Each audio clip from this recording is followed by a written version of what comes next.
નમસ્કાર મિત્રો, આજના નવા વિડીયોમાં આપનું સ્વાગત છે। આજે આપણે વાત કરવાના છીએ બાવાવાળાની ટેક।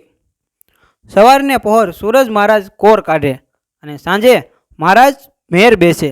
એ બે ટાણે બાવાવાળો ઘોડેથી ઉતરી જતો અને ઘીના દીવાની જ્યોત પ્રગટાવી સૂરજ સન્મુખ માળા કરતો।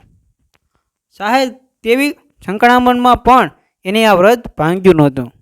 એક વખત પોતે કુમાણ પંથકમાંથી લૂંટ કરીને ચાલ્યો આવે છે અને વાહે વાર વહી આવે છે। બંદૂકોના સંભાપ વાંસેથી છૂટતા આવે છે। એમાં આડી શેલ નામની વાખમભરી નદી આવી અને નદીની ભેખમાં ઉતરતા જ સૂરજ ઉગીને સમા થયા। એટલે બાવાવાળાએ ઘોડેથી ઉતરી અને જ્યોતની તૈયારી કરી। હાથમાં માળા ઉપાડી અને અરે આપા બાવા સાથીઓ કહે છે, આ સમંદરના મોજા જેવી વાર વહી આવે છે અને અટાણે માળા કરવાનું ટાણું નથી, માટે ઘરમાં જઈને કાલ સવારે 2 દિવસના જાપ હારે કરજો। એ નાના બા પૂજા કંઈ સંડાય? તમારી મરજી હોય તો તમે હાલી નીકળો, હું હમણાં જ વાહો વાંસ આવીને તમને આંબી લઉં છું। બાકી માળા તો મારાથી નહીં જ મેલાય।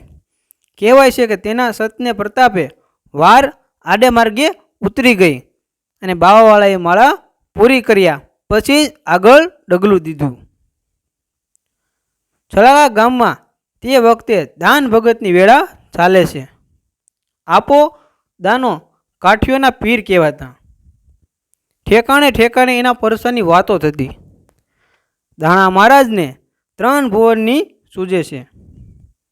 દિલ્હીમાં ઘોડા દોડતા હોય એ દાનો પીર નજરો નજર પાળે છે। એની આંતરડી દુવાય તો માણસનું ધનોત પનોત નીકળી જાય અને એનો આત્મા રીઝે તો નસીબ આડેથી પાંદડું ઉડી જાય। એવી વાતો કાઠિયાવાડમાં પ્રસિદ્ધ હતી। દાના મહારાજની કરણી પણ ભારી ઊંચી કહેવાતી। ઘરમાં એક ગામડામાં ભરવાડની છોકરીનું માથું કીડે ખદબદતું હતું। વેદનાનો પાર નહોતો। તેમાંથી પાસ પુરુને તથા કીડાને દાના ભગતે 3 વાર પોતાની જીભેથી છાંટી લઈને એ છોકરીને રોગ મટાડ્યો હતો। એવા અવતારી પુરુષને ખોળે જઈને બાવાળાએ માથું નાખી દીધું।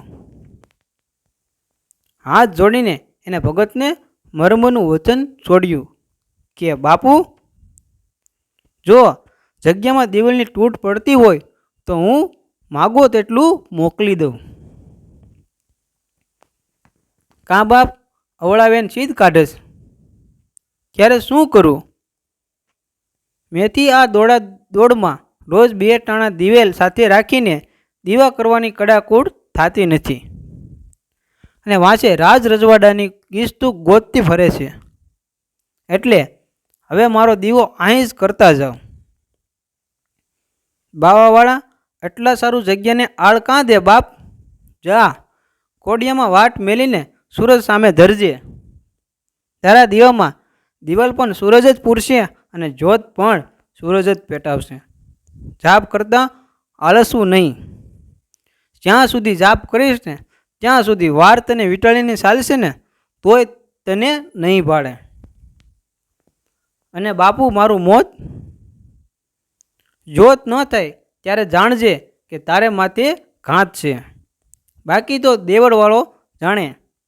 બાપ, હું કાંઈ ભગતનો દીકરો થોડો છું, પણ સતને માર્ગે રહેજે।